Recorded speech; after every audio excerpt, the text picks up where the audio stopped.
Welcome to Unknown Worlds Videocast number 4. Today is Friday, August 15th, and I'm Charlie. Hey, Corey. How's it going?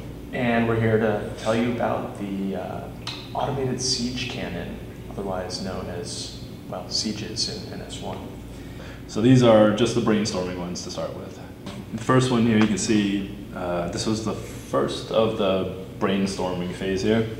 I tried with wheels, little motorcycle-y. For gameplay purposes, we want the cannon to be able to move and then stop and fire. We felt that when this one would like stop, it looks like it would just like, fall over. So like I mean, I had like worked in some stabilizers that would pop down, but even so, it's still just kickstand. I think if we had a kickstand, it would just feel like really rinky-dink. Yeah.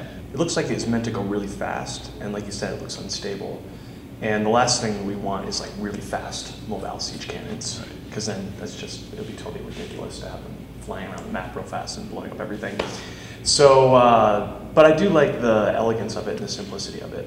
Okay, so number 2 was obviously one big thing was moving from wheels to treads, because I wanted to explore a bunch of options. It would have panels that open up, things that move, just to make that animation exciting and interesting, like when, you know, the player is standing there and they see this thing deploy. Yeah. It's a dramatic high. Yeah. Hopefully. So some of the things people didn't respond so well on this one was this front part opens up and pops down and is like a stabilizer to help it when it fires in the recoil.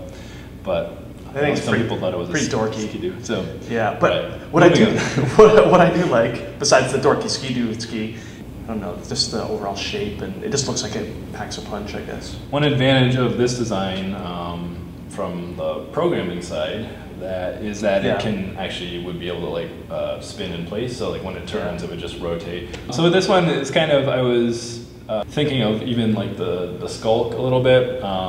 This profile looks kind of similar. I just didn't want it to be, you know, just treads with a gun on top. They actually have some of these automated gun robot things that I think they've got some even in Iraq that they were trying out.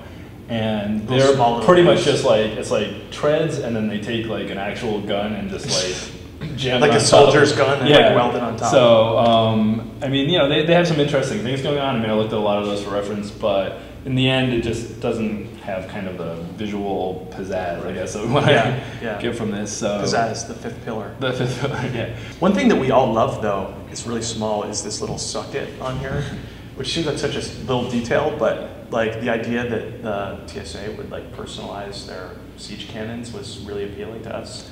This was, again, another version with 4 treads now, and one of the things I liked about this design was deployment.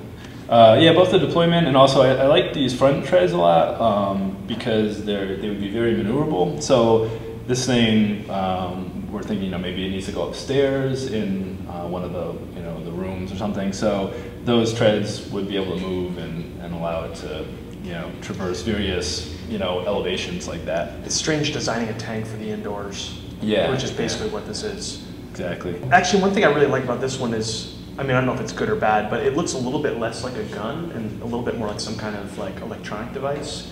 And I think this started the path to the final concept piece, which is that it's really not a ballistic weapon. It's not shooting bullets. It's not shooting like any kind of any projectiles at all. It's an electronic weapon, or it's like magnetic or nuclear, energy-based, something that's like different than a regular gun.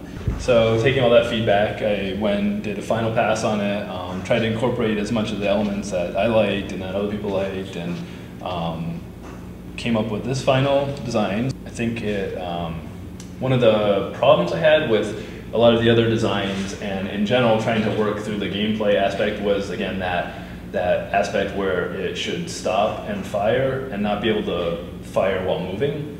So with some of these other designs, the gun was kind of big and armored up, and it didn't really have a reason why it would need to stop and fire. And why does it need to transform? Yeah, why does it need to transform? You know, so I mean, it's cool to transform, but at the same time, like, why would they build something that's that complicated? Right. So this one I think makes a little more sense because it has, when you see the weapon inside, it's this sort of, it looks kind of like this, a new experimental energy base, you know, weapon that they've just designed is really powerful. It can do crazy stuff, but at the same time, it's you see all the exposed workings of it. It's very delicate. Yeah, there's like no case on the outside of it. Like wires and cables, like sensitive wires, and like maybe even like liquid going between like the barrel and some other part of the thing. It's large enough that it feels like it's a massive cannon. It's going to do a lot of damage. Yeah. But at the same time, it's not too huge. You can have several of these moving through a hallway without too many problems. Maybe players will be able to jump on top of it and go along for the ride.